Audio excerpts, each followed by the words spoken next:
Assalamualaikum warahmatullahi wabarakatuh. My name is Widya Anggraeni. I'm a leader of opposition. I want to rebut about two VM arguments. The first is an ex-corruptor can become a legislative candidate because they who has passed punishment can be nurtured and given direction so that he or she can become a better human being.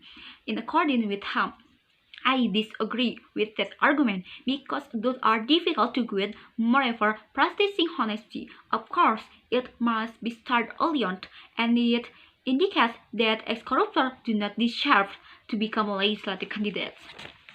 The second is ex-corruptor can become legislative candidates after 5 years in prison. We often hear and see the news that corruptors are in prison with elite facilities. Just imagine how after leaving prison can be a deterrent, they even enjoy it. Why ex-corruptor convict is not allowed to run again as a legislative candidate? 1. Profit a deterrent effect on corruptor and make the legislature aware not to commit corruptor. 2. If ex-corruptor is given the opportunity to become a legislative candidate, it is the same as giving them the opportunity to return to corruption. The corrupt convicts will be increasingly rampant. 3. There are still many other candidates with more integrity. Why so the ex-corruptor? 4. Try to imagine the large number of ex-corruptor convicts who become legislative candidate is a bad sign for Indonesian democracy. 5.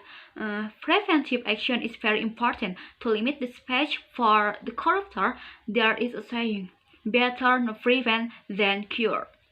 6. If ex-corruptors are given the opportunity, they will think it's okay to be corrupt again because we will be given another chance to become legislative candidates. So our country will be controlled by corruptors. Therefore, prohibiting ex-corruptors from becoming legislative candidates is the most appropriate form of prevention as after democracy. The community must also actively screen representatives of people with integrity. We must reject candidates for people representatives who are indicated by corruption.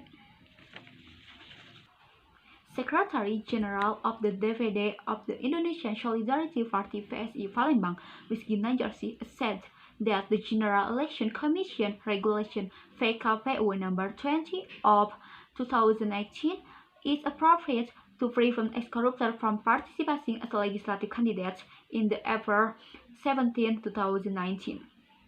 Meanwhile, a candidate for people representative with the status of ex-corruptor convict is someone who has betrayed the people and the state. The result of the Detik News, Chairman of the Election Supervisory Agency Bawaslu Abhan emphasized that the rules made by the KPU must not conflict with the law. Bawaslu highlighted KPU Regulation Number 2019, which prohibits ex-corruptors from becoming candidates. The survey result in my village Barukai Cigedug, the head of my village, has nominated 2 periods.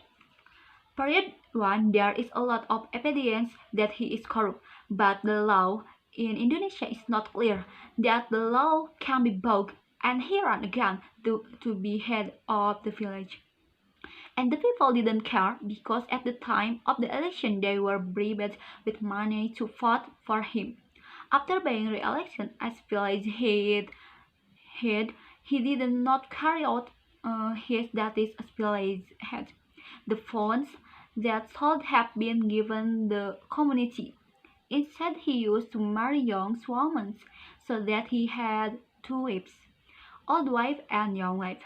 He also gave his young wife a luxury house and gave the children a car. However, when people need village cars, they are not allowed. The public is anxious and confused about what to do because people think it will not happen. Instead of preventing it from that incident, we realize that ex-corruptors are not eligible to become legislative candidates.